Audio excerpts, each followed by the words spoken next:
بسم اللہ الرحمن الرحیم۔ السلام علیکم ورحمۃ اللہ وبرکاتہ۔ سبق آمیز واقعات میں سے آج ہم آپ کو ایک واقعہ سنائیں گے۔ ایک گاؤں میں ایک غریب نائی رہا کرتا تھا جو ایک درخت کے نیچے کرسی لگا کے لوگوں کی حجامت کرتا۔ مشکل سے گزر بسر ہو رہی تھی۔ اس کے پاس رہنے کو نہ گھر تھا، نہ بیوی تھی، نہ بچے تھے، صرف ایک چادر اور ایک تکیہ اس کی ملکیت تھی۔ جب رات ہوتی تو وہ ایک بند سکول کے باہر چادر بچھاتا، تکیہ رکھتا اور سو جاتا۔ ایک دن صبح کے وقت گاؤں میں سیلاب آ گیا۔ اس کی آنکھ کھلی تو ہر طرف شور و گل تھا۔ وہ اٹھا اور سکول کے ساتھ بنی ٹینکی پر چڑھ گیا، چادر بچھائی، دیوار کے ساتھ تکیہ لگایا اور لیٹ کر لوگوں کو دیکھنے لگا۔ لوگ اپنا سامان، گھر کی قیمتی اشیاء لے کر بھاگ رہے تھے۔ کوئی نقدی لے کر بھاگ رہا تھا، کوئی زیور، کوئی بکریاں تو کوئی کچھ قیمتی اشیاء لے کر بھاگ رہا تھا۔ اسی دوران ایک شخص بھاگتا آ رہا تھا۔ اس نے سونے کے زیور، پیسے اور کپڑے اٹھا رکھے تھے۔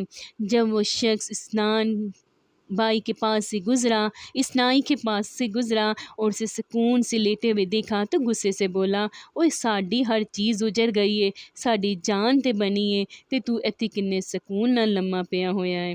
یہ سن کر نائی بولا، لالے اج ہی تے غربت دی چس آئی ہے۔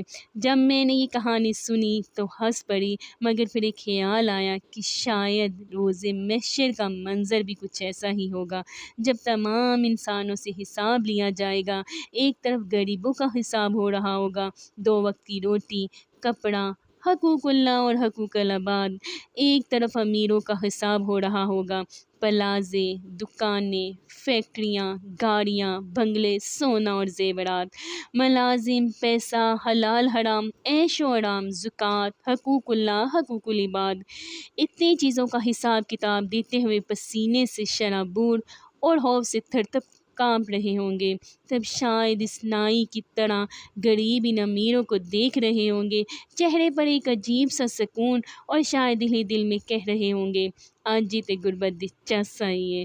اللہ تعالیٰ سے دعا ہے کہ ہمیں ہر نعمت کا شکر ادا کرنے کی اور اللہ کی رضا کے مطابق استعمال کرنے کی اور تقسیم کرنے کی توفیق عطا فرمائے، آمین یا رب العالمین۔